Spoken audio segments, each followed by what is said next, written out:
Stallion, today's topic is called the 10-year Accelerator question, and it's intended to help us apply. If I was making a decision 10 years in the future, would it help me decide more clearly? It's like a framework question, okay? Right. I get it. Before we get into this, I'm going to take you to a scenario. I think a lot of times, sometimes timing and seeing other things puts things in perspective. And there's one example that sticks out to me in all of the years that we've been doing this, all the years that we've been helping people become financially free and setting up their infinite banking system and just participating in some small way in them getting the things that they want. Maybe my greatest accomplishment that I have is in a very tragic situation, a really sad situation. It's probably been 10 years ago. At least 10 years ago.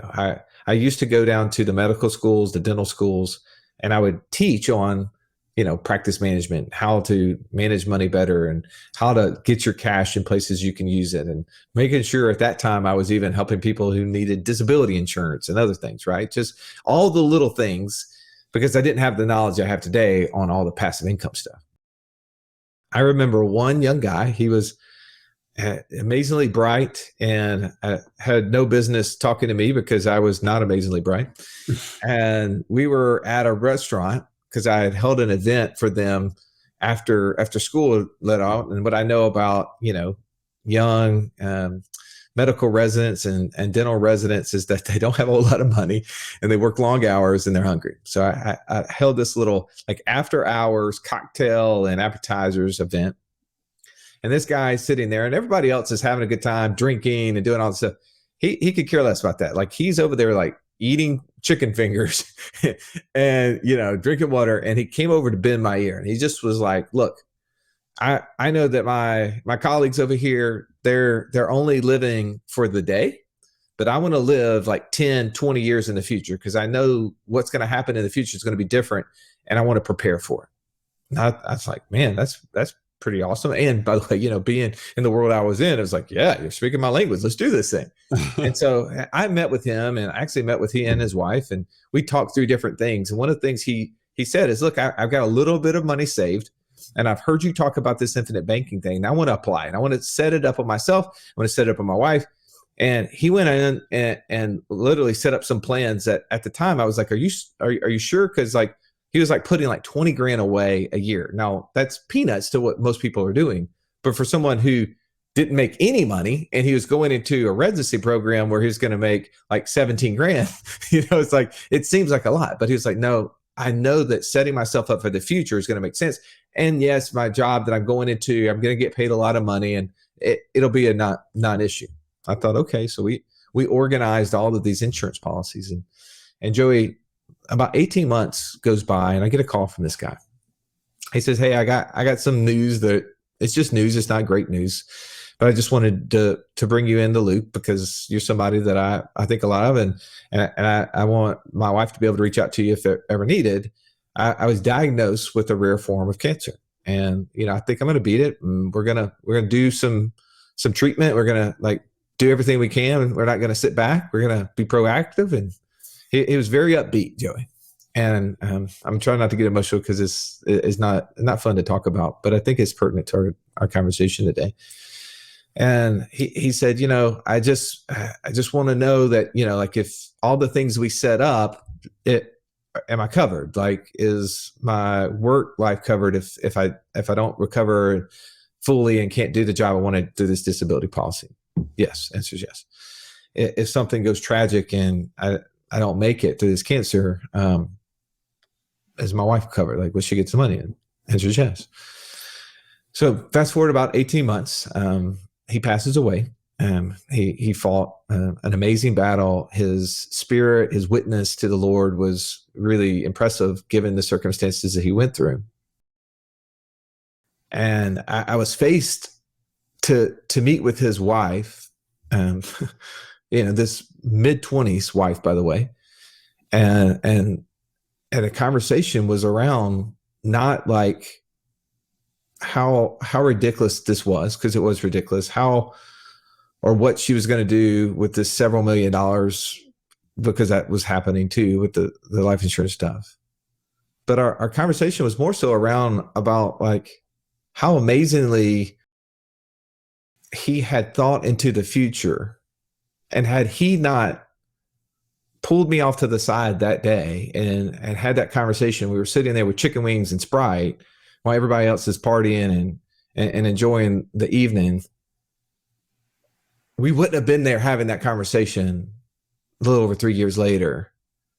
And I'm always impacted by thinking we think time is on our side, but it's so oftentimes revealed to us that it's not.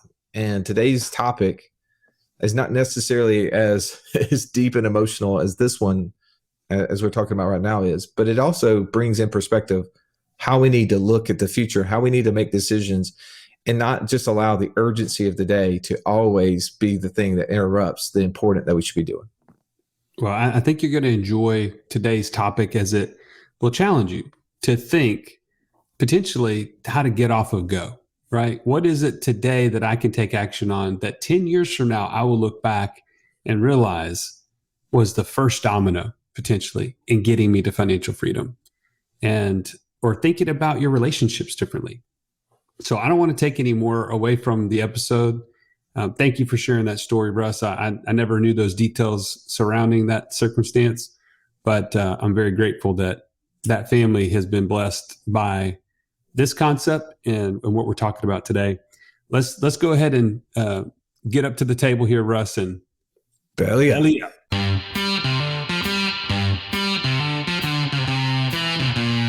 Welcome to the Wealth Without Wall Street podcast, your guide to understanding how to get out of the Wall Street rat race and start your own mailbox money lifestyle. Now, don't let these handsome Southern draws fool you. These financial minds are teaching our country to enhance savings, increase cash flow, and create passive income, all without the help of Wall Street. Are you ready to break through? Now here are your hosts, Russ Morgan and Joey Murray. Welcome into the Financial Freedom Roundtable, where each week we break down complex financial topics so that you can more easily understand them and, more importantly, take action on your path to becoming financially free. If this is your first time in the room, welcome. Grateful to have you. I'm Russ Morgan. They call me the idea guy, mostly because like a follow-through guy just didn't sound so cool to me. But enough about me for a second. Let me introduce you to my co-host, my partner, the Italian Stallion. He's got the license plate cover to prove it, Mr. Joey Murray. Stallion, good afternoon. Good afternoon, Russ. Always good to be here and have our Inner Circle members live listening to our podcast. Don't you love that? It's my favorite, man. If I was sitting here 10 years from now experiencing this, I would still have a smile on my face. All right. So what are you getting at? You gotta give us some background on this whole 10-year accelerator question. Here's the point, right? I mean, there's so many ways to look at this, but I think oftentimes we get stuck making decisions and we have to have context to make it simpler, right? Sometimes it's a neighbor. Sometimes it's a mentor. Sometimes it's a mastermind group that we can bounce the idea off of. But every once in a while, we don't have that. And we need some other framework. So I'm going to say this is not perfect, but here's a framework that you can apply to decision making. And you can see if it helps get you off G to O. Okay. So here's what it is, Joe. It's called the 10-year accelerator question, right? Okay. If when you're sitting in a situation and you're like trying to stuck between option A or option B, what do I do? You ask yourself, if I was 10 years into the future having to make this decision, would it make it clear as to what I should do? Right? Because sometimes we're so close to it. We're so present day. We've got all of these burdens and stresses that maybe cloud our vision. We end up like the lion. You guys know the lion story, right? You know why the lion tamer can tame a lion with something as simple as a four-legged stool and a whip, looking like Indiana Jones. No, the idea behind it is that, what would you say, JD? No, I was going to say, actually, I don't know it. So please tell us. Oh, sweet. Well, this is what I've heard. I'm going to let Joey try it just to test it out, right? Like I've gone before him in so many areas. This is something at least he could do. And based upon if my brother-in-law ever gets married again, this is like the thing that he likes to do is have lions and tigers at his wedding. So I'll let you jump in there with him, Joe. But they say that the lion sees the ends of that stool. They see the lion tamer and the whip all as individual threats. And because it cannot process which one to attack first, it freezes. Its mind is frozen. Well, I think that that's how we operate sometimes, right? Reason why we don't move fast, we get stuck in our position of where we are, is because we are overcome with too many options, too many decisions. And today's framework may help you, may not, we'll see, may help you get over the mark. Joey? All right. So then my feedback on that, if that's what the question is, why this is important, why anybody should pay attention to this, is to get us off of analysis paralysis, right? Sure. How many people, you're listening to this right now and you've been hearing our show and you've been thinking, I need to take action on something, but you just haven't done it. Maybe today's topic will help you say, I get it. Now I feel really confident to make that next move. Well, thankfully, Joey, you and I don't have to try to figure this all out by ourselves. We got the dream team of financial coaches with us, bro. Can we bring them into the room? Is that okay? Let's do it. Since you jumped in there first a second ago, Mr. Incredible sitting over here to my left, his superpower is speed to financial freedom. And the real beauty of that speed is it's contagious. My man, JD Hill. Say hello to your fans, JD. Hey, fans. Russell, it's actually true. I am sitting to your left because I'm in Texas and you are in Alabama. And so I am to your left, depending on if you're looking at the map or not. I expand my round table far to the left just so that you can participate in it, bro. Well, I am grateful for that. Thank you. Thank you. I think this is going to be a really fun question and topic to unpack. Fun for us, fun for listeners, but I'm excited kind of to get into it. a little trepidation in that. Yeah. That's going to be fun, man. That's the beauty of this topic, is that it creates us to have a mindset of thinking. Yeah. And Joey, our mentor Nelson Nash used to say all the time that 85% of the people think that they think. They don't think. They don't think at all, right? They don't think at all. 5% of the people actually think.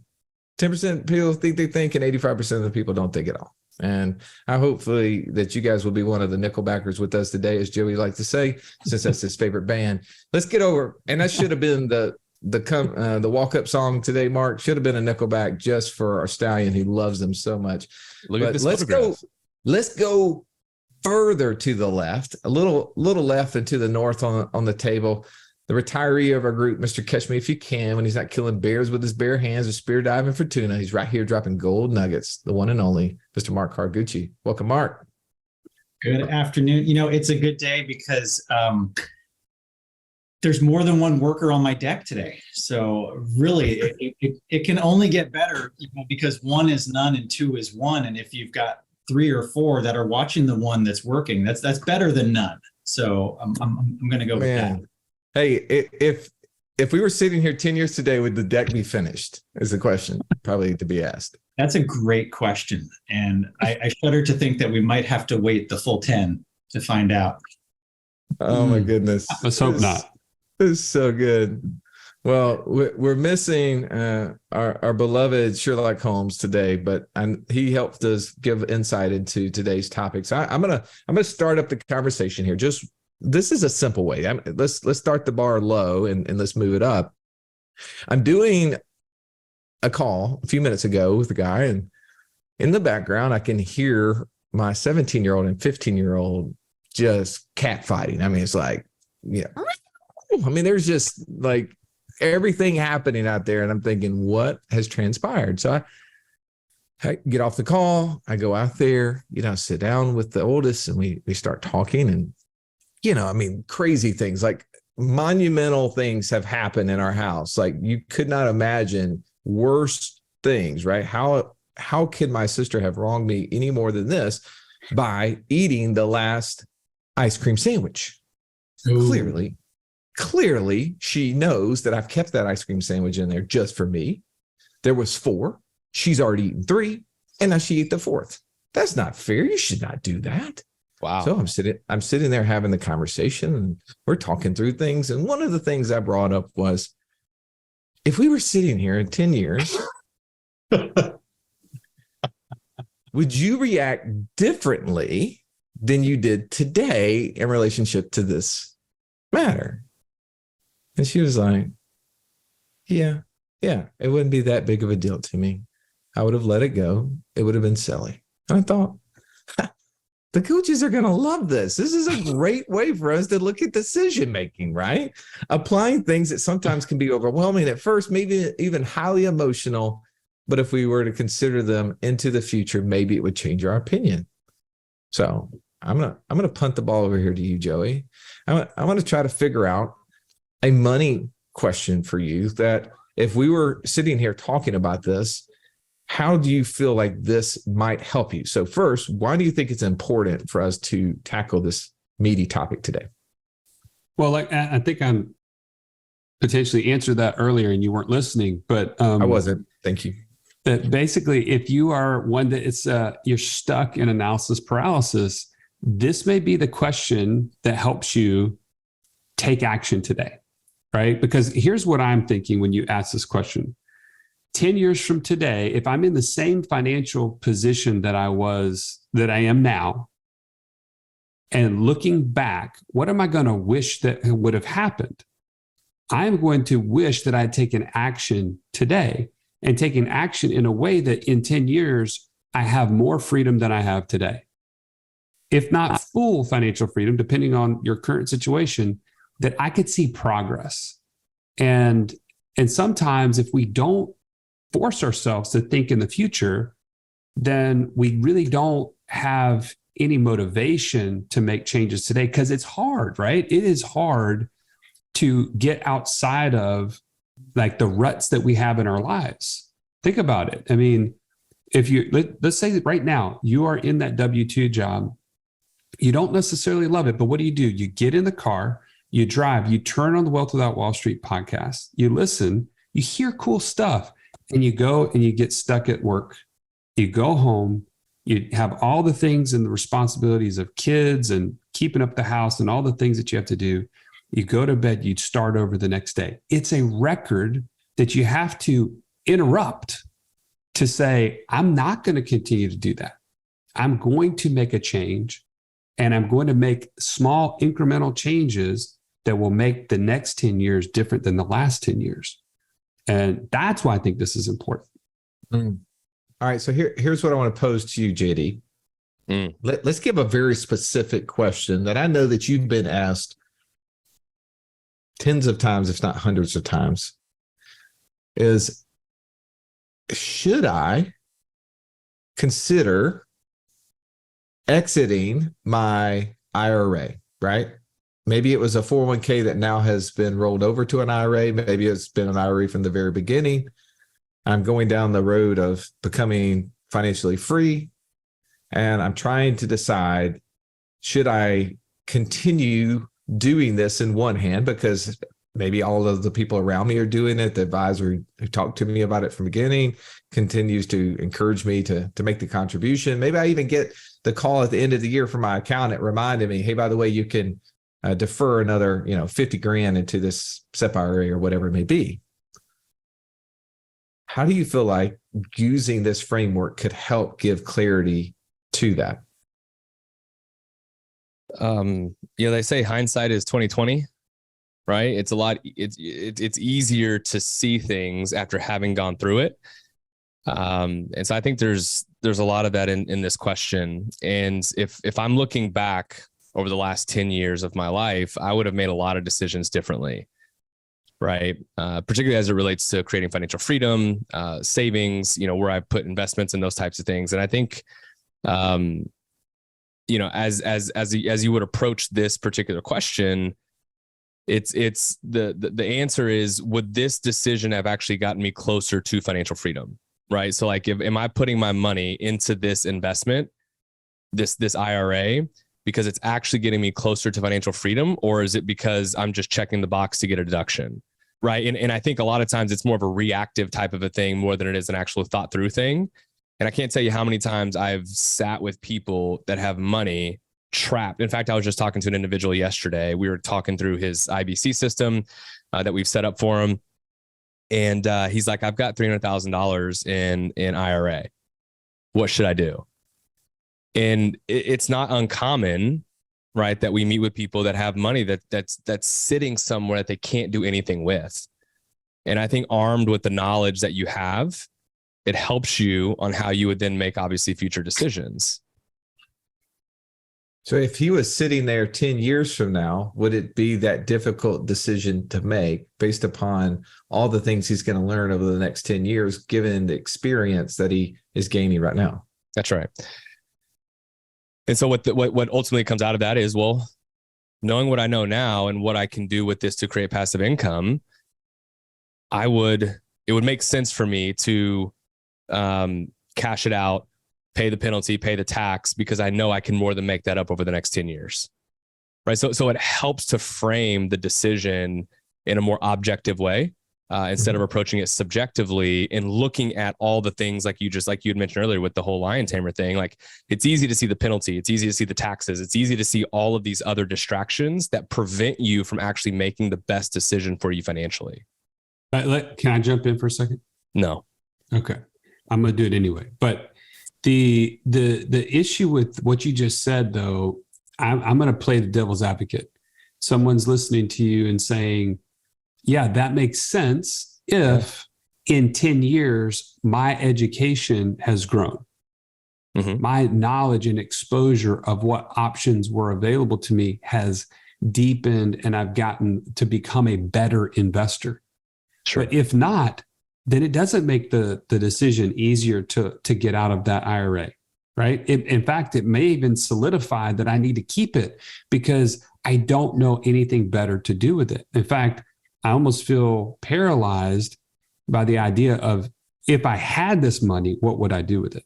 And I want to call people to action on that, because there are members in our communities, both the Inner Circle and the Passive Income Mastermind right now, that if you had asked them this question 3 to 6 months ago, they would have been terrified. And today they're like, where can I get more money?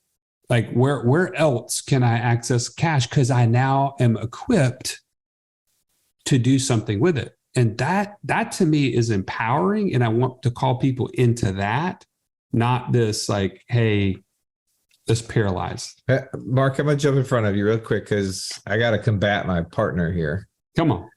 And here's what I would say to that, Joey, as I've gotten to the point of where I am because of the actions I have taken up to this point, right? And a lot of times the reason I'm listening to this show or I'm sitting here live is because what I have gotten in the past was not what I would want it to look like today.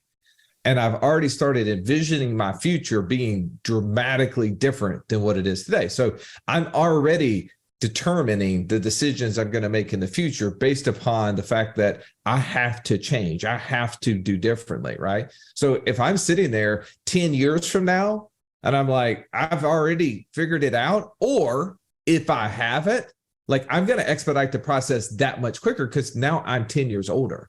I don't have time to waste. I think sometimes we postpone the important for the urgent, right? There's always something urgent that is not necessarily super important, but sometimes can feel that way, right?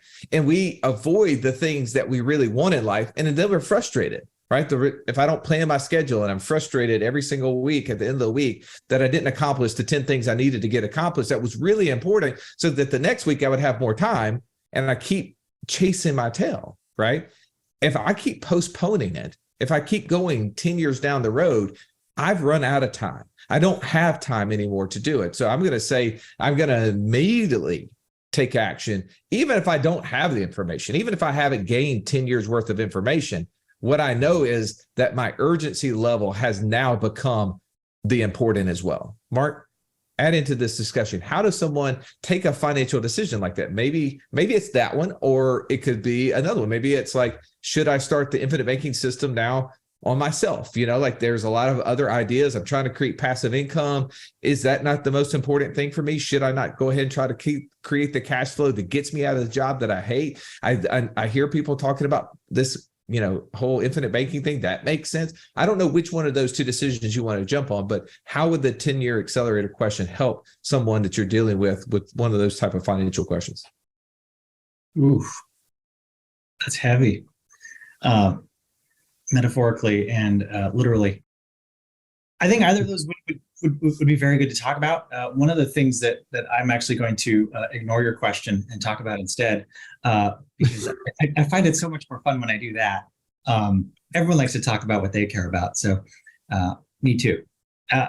If I was sitting here today, but I was 10 years older and I'd gone through the next 10 years, I can tell you right now, just about every decision I make would be something geared more towards being more hands off. I don't want to spend the type of time that I do in deals today if I'm 10 years older. Time is now slipping away. Life is like a roll of toilet paper. It's going to go faster the closer to the end that you get. And so the closer to the end that I get, I want to use as much of my time doing things that I care about, not filling out spreadsheets, not filling out my QuickBooks, not doing those things. Because I threw it in the chat. I said, hey, imagine buying a house with what you know today, or not even necessarily what you know, but how old you are today, and go back to 2012, go back 10 years ago. 2010, 2011, 2012, those were, by all accounts, the golden years to buy into real estate in many of our lifetimes because of how the market was reacting. But why did a lot of people not do it? I'll tell you why I didn't do it. Oh, I don't know, man. We're still teetering, things are still scary, this, that, or the other. There's fear here, there's fear there, there's a lot of concern, there's doubt. Well, how do you manage fear? How do you manage doubt? How do you manage risk? Well, I'll tell you how we do it in the aviation world. You mitigate risk with education. You mitigate risk with systems in place to protect yourself if something were to break. Let's face it, flying an airplane, you've got literally hundreds of thousands, if not millions of parts inside of an aluminum tube going through at 80% the speed of the sound at 41,000 feet where it's not livable. But yet we do it every single day. How do we do it? We've mitigated the risk. We've put safety systems in place. And so the knowledge we have today, if you take that back 10 years ago, wow, imagine how things would have been different. So think about where you are today and understand that there's always going to be risk. There's always going to be something to cause you to have concern, but you've got to mitigate that. There's always a reason not to buy. And this was something from my dad when we talk about homes. There's always a reason not to buy a house. I'm afraid I might lose my job. Russia might set off a nuke. There might be another Vietnam. I might be called up for, military service, or I'm worried about this, I'm worried about that. We got a kid on the way. We don't have the money. I don't know. There's always a reason not to do it. You just need to find enough reasons to do it, because those negatives are always going to be there. You just got to stack up enough positives and let's go. Hit the accelerator. As my wife is fond of saying, I drive like a snail. She drives in what we call Stricker mode. That's her maiden name. And we have to put her car into, so like she has a Subaru, so it has the I mode and the S mode. I is the intelligent. Apparently that's the slow mark mode. And the S mode is Stricker mode. Like, let's go. That is Stricker, not stripper, Joey. Thank you for clarifying, Russ. I appreciate that. Yeah, wow. He tends to get those letters mixed up. Russ, I remember my dad specifically say to me, Joey, you gotta go to college. I don't want you to end up like me. And you know what my dad was saying is, in order for things to change, things have to change. You can't end up just like me. Well, I mean, we as parents, sometimes we take on the burden thinking about our kids and how we want something better for them. And we want to know, what will their future look like if I don't take action, if I don't do something different? See, in my house, I'm the role model. You're your kid's role model. And the buck stops with you. It's time to take action. If you're ready to take action, join us at wealthwithoutwallstreet.com/passport and get started on your own journey to financial freedom. All right, let's jump back into this episode. Joey, the passive income operating system, how do you believe that tool, which most people may not even be familiar with that tool that we use, how do you think that that's forced you and I to think through 10 years from now as we start talking about what should we do with expanding our own systems to account for future windfalls? By the way, so just in case we didn't lose anybody, the passive income operating system is essentially think about profit first, as we've covered on this podcast with Mike Michalowicz, that book. It's a system that helps you to flow your money every single month into certain buckets that help you make sure that you cover all of your expenses, but you're always putting profit into your pocket as a business owner. Well, in this case, we talk about like having business funds and personal funds not being commingled, right? That goes without saying. Everybody knows that rule. But what they don't think about is that all of our money, when it goes into a personal account, it gets commingled. Our investment dollars, our savings dollars, our tax dollars, our paying down debt dollars, all those dollars flow into one account. Is it any surprise that we don't save as much as we should? We don't invest like we should. So we don't have the passive income that we should. Those are the symptoms of a bad system. And Russ and I have worked on this over the last 12 to 13 years. And we need to have a whole show just on this, maybe even a book at one point about this. But the point is this: when Russ and I were presenting this to our mastermind in Scottsdale a couple of weeks ago, it became very clear as we were going through this process that I had to force myself to think about all the businesses that we've built, all the assets that we now own that are passive income assets. What if we had to sell those or chose to sell those in the next 10 years? What would happen? Like, there's a windfall of money that would have to go somewhere. And you know what it told me? It immediately told me that my system is not big enough, right? I have to expand to make way for those windfalls that are going to be coming. Well, and that's the ultimate framework. Thank you for giving that framework. That's the ultimate framework we're trying to get our arms around. How do we take active income and turn it into passive income? But what generated the conversation was a little bit before that, which is, should we put another 1, 2, 3, 4 in front of the what we're already putting into our systems as far as dollars right now? Right. If you say, hey, should I put another $500,000 a year in premium into my life insurance policies? Initially, what happens, right? You go, that's a big number. That's a lot of money. And it doesn't matter if your number is $500,000 or it's $5 million or it's $500 a month. It doesn't matter. When you start thinking about expanding your system, it immediately creates this tense feeling, right? You're like, okay, I know why that makes sense, because I get access to the cash. I can use it for passive income. Like, we've been doing this forever. But also, what's the scary part to that is, can I make the premium? Right? Like, what happens if this recession is impacting all the passive income sources that we have? What if our active incomes reduce significantly? What all the questions. But when you start saying, well, if I was 10 years down the road, man, I got a $5 million, $10 million, $50 million business that's going to be getting sold. And I'm going to be looking at my system. And if I have changed nothing, I'm not going to have a place to store this cash. And you and I know the implications of that. We know what the cost of having to restart a system and having lost 10 years, how it impacts us, how it impacts the growth, what we can do with it. So that's what generated that question, right, Joey? Is that right. we have to think 10 years in the future, and it was like, oh, it's a no-brainer. And now it's like, well, should we be expanding our system by putting a larger zero, another zero at the back of that number? Are we thinking too small?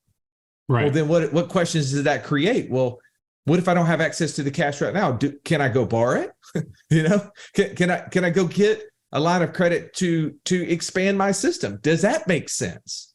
Right? It generates lots of questions when you can see in 10 years, right? Because sometimes everything's so close to us, we're fearful of what that decision looks like. The good news is, Russ, before you keep going, is I'm glad that we had those conversations, because now as you're listening to this, we're going to share with you whatever we do, because we right, wrong, or indifferent, we're going to share it with you, and it's going to be epic. So just keep listening. Well, JD and I are right now building the plan out, right? That's right.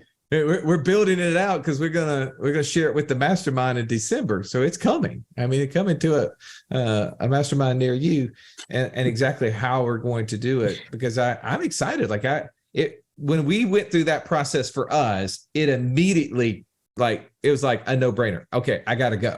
I gotta make it happen. Now it's, Mark, how? Right? Like, how do I do it? Mark, we were in Scottsdale, and the conversation was around passive income and all things, financial. But we had a conversation on our members only day that was not about that. It revolved around health. And the conversation made you like start to think about making changes from a health perspective. So how could you apply from a health perspective this 10-year accelerator question? Man, if I knew in 10 years the things that I should have done today to have made my life that much more enjoyable, then yeah, I'm in. Let's go. Because I'm approaching the halfway mark, depending on how long I get to stay on this planet.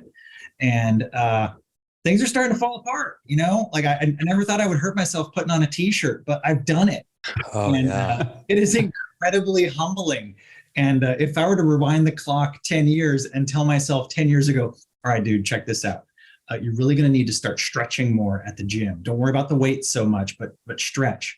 I probably would have laughed myself out of the room, been like, stretching, whatever. But yeah, that's the majority of my day now, because that's things that are going to make that long-term maintenance. So taking a look into the future and realizing, everything that I do today, Jonathan and Dave were having this conversation in the chat. Practice makes permanence. Practice makes permanent. What you are doing today is what's going to become reasonably permanent for you going forward, or you are living what you've been practicing to become. And so the changes you can make today to put in place to make those small shifts, because if you think about an airplane taking off from Honolulu, Hawaii, heading towards Los Angeles, a small 1 degree shift in that flight plan early enough in the flight doesn't seem like a big shift, but you start stretching that out over 1 hour, 2 hours, 3, 4, 5, and the divergence of that track gets pretty large, and you're probably landing in Portland as opposed to landing in LA, which if I'm on the airplane, awesome, would much rather divert to Portland so I could be home early. It's good stuff. Well, I mean, obviously you were forced thinking through a health decision, right? Like, should I invest in my health? How does the 10-year accelerator question make that so much easier? Oh, it was a no-brainer. I barely hesitated at all pulling the trigger on this program. And if you were to ask me 10 years ago if I would ever conceive of spending this much money on a quote health coaching program, it would not have made sense. But where I sit today, knowing where I'm going to go and how I want to get there, it's not how you drive, it's how you arrive. Right. I mean, based upon your own, calculations, and I'm not challenging your accuracy on there, you're over the halfway mark if you go 10 years from now, right? Like, so you got to consider that. So it's, how do I accelerate and maybe extend my lifetime because of those health decisions? JD, you got a house full of beautiful young kids, and how does making decisions to do things with them, whether that be dressing up like Jimi Hendrix and going to the Awana, or taking time to go to camps and to invest not only in them but also into other children, how does that 10-year accelerator question hit you? It's interesting. My wife and I were talking about this yesterday and today, because we made the decision a year ago to pull our kids out of school and to start homeschooling. Not really having much of an idea of how that was actually going to work. We made the decision like 2 weeks before school started, and we didn't have our lesson plans. Like we had no idea how to do homeschool whatsoever. But it was something that we just felt so convicted by, that we were missing so much time with our kids. And when you consider like how much time, and again, I want to preface this by saying this is our conviction, right? And our convictions don't have to be your convictions, but how much time like kids spend at school, like it's an enormous amount of time. And what we didn't want to do was wake up 5 or 10 or 15 years down the road and felt like we just were flying through trying to get all the things done, because that's what we were doing. And when we went to that camp, that church camp, that was the biggest thing that stood out to us from all the kids that we got to engage with and witness to and disciple. The number one thing that all of them said was that I want more time with my parents. Number one thing all of them said was, I want to be able to spend more time with my parents. Didn't matter what they were doing. Like if you pressed on it, what would it be? A lot of them just, I want to play, or I want to play with my mom, I want to play with my dad. But it was, I want more time. And that was so convicting to us because my wife stays at home. I'm fortunate enough to be able to work from home, but we still felt like we were missing so much. Right. And so when we made that decision to pull them out of school and start homeschooling, we have been able to actually gain so much more time back with them and be able to engage in amazing memories that we wouldn't have been able to ordinarily have had before. And so I'm fortunate that I'm not looking back 10 years saying, man, I wish we would have done that, because we didn't have all the answers. We just didn't know. We just said, you know what, we're going to do it. And so grateful that we did. Yeah. And if you would have been having this question, like, I know it's a difficult question, right? It was a difficult decision to make. And because there's lots of fear, right? All of the reasons why we shouldn't do it, all the mindsets of, man, I'm not trained in this area. I'm not smart enough. I don't have a lesson plan. What if I fail? Teaching them how to do it. All those things happen, right? And clearly you overcame that. But if you made it into the light of this question, if I was sitting here 10 years from now, would that make this decision any easier? Well, then you would be like, oh, well, Graham is now this old, right? Hey, Noah's this old. And all of those decisions, you're like, oh, it'd be a no-brainer, like done. Oh, absolute no-brainer. Right? Like, yeah. So I think just thinking through this accelerator question in your life, I hope this gives you a framework. I hope as you go to make tough decisions, you can apply this. And there'll be times where you're going to be like, man, in 10 years, that would not be as interesting to me. And it would not be that big of a deal. So I wouldn't even do it, right? Like I wouldn't even do the thing it talks about.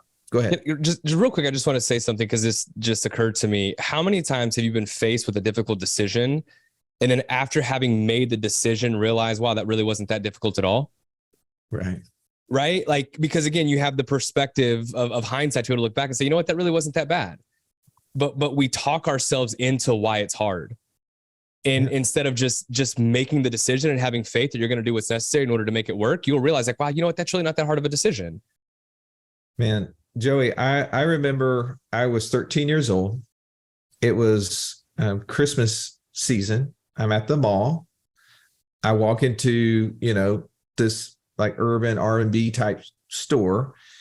And there's this black leather jacket that has, the kind of, it was sort of like the school Letterman type jacket, but it had some patches on it, not school stuff, it was the brand of the store I was in. And it was the most fantastic thing I'd ever seen in my life, Mark. And I was like, I got to have this thing, right? I went home. I told my mom, I know what I want for Christmas. She says, what? I tell her, she says, how much is it? I'm like, it's $200. She says, what? Right. And $200 for a woman who was a school teacher raising 2 kids might as well been 20 grand. Right. It was an invaluable amount of money. Right. I know now like $200 is $10 because of CPI and everything else. But it was a lot of money. I wake up on Christmas Day, Joey. I open the box to find this black leather jacket, my favorite brand at the time. I put it on, man. I am peacocking, JD, across the room. Like I'm not shocked by that. I am not shocked by that. I am like the man, right? Less than 45 days later, that jacket is sitting in the closet. not being worn, not because it's now warm in Alabama, which it probably was getting ready to be, because it was no longer the cool thing, right? It had lost its luster. And I apply this 10-year question. Like, if I was sitting there 10 years from now, would I have had to have it? Would I have wanted my mom to sacrifice what she sacrificed in order to buy a luxury item? And the answer would have been absolutely no. It was a waste. It was a fleeting decision I was making, right? So a lot of decisions we're talking about, we're like, man, in 10 years, I'd totally do it. Be no problem. But there's also times, I think, if you apply this, you might also say, no, it'd be a nothing burger. Like, I would not do it. It's just, it would not be that big of a thing. And hopefully that'll help you too. So Stallion, I know we got to wrap this up. Quick final thought of how you apply this in your life going forward. Well, my final thought is I hope that this is inspirational to take action. And nobody wants to take action irresponsibly, right? That's not what this podcast is for. That's not what our coaches are standing by to talk to you about your next right thing. I want to encourage you to have a call with them, right? Go to wealth.wallstreet.com/free call, and they will walk you through our framework of exactly what it is that you should be doing and what it is that you shouldn't be focused on. And if that means joining us here in the inner circle or join us in the Passive Income Mastermind, so that you can look back and say, man, I am not going to allow the lack of education, the lack of exposure to deals, the lack of a network to keep me from taking this action, then so be it. I just want to make sure that you know that we're not asking you to go and just leave your job tomorrow. There's tactical steps you can take and make sure that you get to financial freedom as fast as possible. Mark, final thought. You don't need to become 10 years older. You can surround yourself with people that are 1, 3, 5, 7, and 10 years down the road in a lot of paths and maybe areas that you might want to explore. So why not use their time and experience to get the cliff notes so that you can make a 10-year older decision today? And all you had to do was just ask a few questions of some people around you. Love that. JD. I think what's great about this question is it helps to put time into perspective, right? And oftentimes we don't stop to consider how we make those particular decisions. And so what I love about this question is it stops to put things into perspective. Once you can look back over the past 10 years and say, man, how did I handle these decisions? Right? So that then you can focus on how you can handle this decision. So it's much more objective rather than subjective and emotional.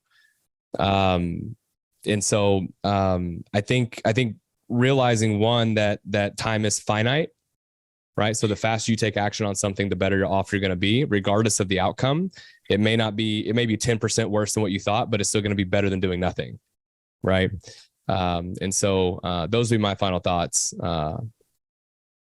Man, I would challenge you at the very end of this to say, if 10 years ago, somebody would have introduced you to a podcast like this, how much further along would you have been? So right now, there's someone that in 10 years will be hearing this podcast. But had you gone on and liked, rated, and reviewed the show, maybe it would have showed up on their feed earlier. Or maybe if you would have just hit the share button and sent it to your top 5 friends, they would have been able to do it. That was a shameless plug, Joey, but I had to do it anyway. We appreciate you for listening to this podcast. We hope you found amazing value. Have an amazing day. This has been the Wealth Without Wall Street podcast. Don't forget to subscribe to the show to break free of the Wall Street mindset and begin building wealth on your own terms in places you understand so that your wealth will never run dry. See you next episode.